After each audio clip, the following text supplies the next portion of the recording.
Be sure to read and follow the safety guidelines to protect your computer from potential damage and ensure your personal safety. For more information about safety guidelines, see the owner's manual at dell.com/support.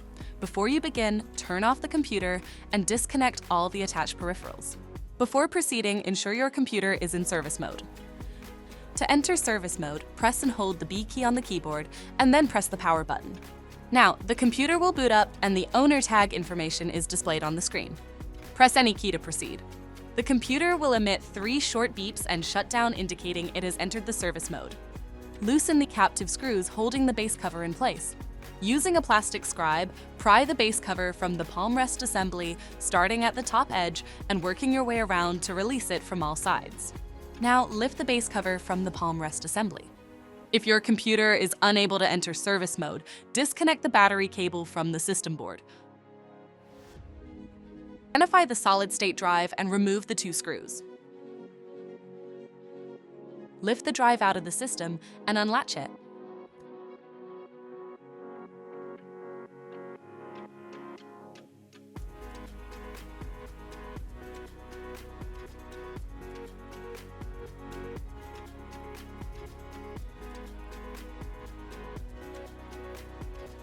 To reinstall the solid-state drive 2280, relatch it and place it back in the system.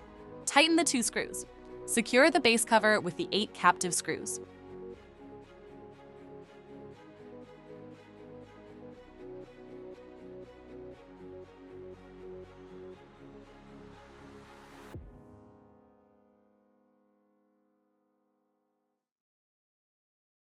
If the battery cable was disconnected earlier, make sure to reconnect it to the system board.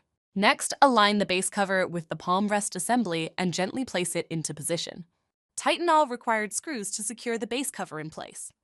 To exit service mode, connect the AC adapter and press the power button. Please note, the system will only power on and exit service mode if the adapter is connected. For more information about your Dell system, visit dell.com/support.